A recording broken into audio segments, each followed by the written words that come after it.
YCP నుంచి suspend అయిన దువ్వాడ శ్రీనివాస్ జగన్ గారు రీసెంట్గా అసెంబ్లీ సమావేశాలకు వస్తున్న సమయంలో జగన్ గారిని ఆయన కలవడం జరిగింది. కలిసిన తర్వాత తన భవిష్యత్ గురించి ప్రశ్నించినట్లుగా ఊహాగానాలు రావడం జరిగింది. అంటే తనని పార్టీలోకి మళ్ళీ తీసుకుంటారా లేదా అనే దానిపైన జగన్ గారిని క్లారిటీ అడగగా జగన్ గారు దానిపైన కరెక్ట్గా రెస్పాండ్ అయినట్లుగా లేదు. అందువల్ల ఆయన అక్కడి నుంచి వెళ్ళిపోవడం జరిగింది.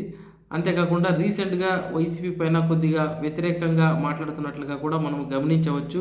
ఆ తిరుమల వెంకన్న ఫోటోలను పెట్టుకుని అసెంబ్లీలో ఏదైతే ప్రొటెస్ట్ చేశారో వైసీపీ ఎమ్మెల్సీలు, దానిపైన కూడా అతను వ్యతిరేకంగా మాట్లాడడం జరిగింది వైసీపీకి. అంతేకాకుండా జగన్ గారికి యాక్చువల్లీ దువ్వాడ శ్రీనివాస్ అత్యంత ఆత్ముడు. ఎందుకంటే టెక్కలిలో అచ్చెన్నాయుడు పైన పోటీ చేసి ఓడిపోయినా కూడా అచ్చెన్నాయుడికి విరుద్ధంగా వైసీపీ వాదనను బలంగా టెక్కలిలో దువ్వాడ శ్రీనివాస్ వినిపించగలిగాడు అని నమ్మి జగన్ దువ్వాడ శ్రీనివాస్ను మంత్రి ఎమ్మెల్సీగా చేయడం జరిగింది.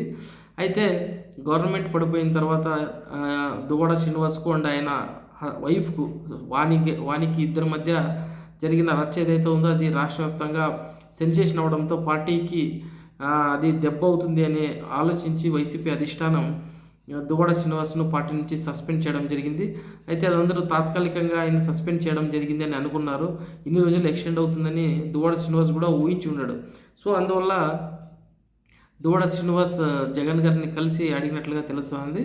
అది జగన్ గారిని కలిసిన తర్వాత అతను అక్కడి నుంచి కరెక్ట్గా క్లారిటీ రాకపోవడంతో రీసెంట్గా ఆయన ఒక విలేకరుల సమావేశంలో ఆయన ఏం చెప్పాడంటే, బీజేపీ నుంచి నాకు ఆహ్వానం వస్తూ ఉంది. అయితే నాకు జగన్ అంటే చాలా ఇష్టం.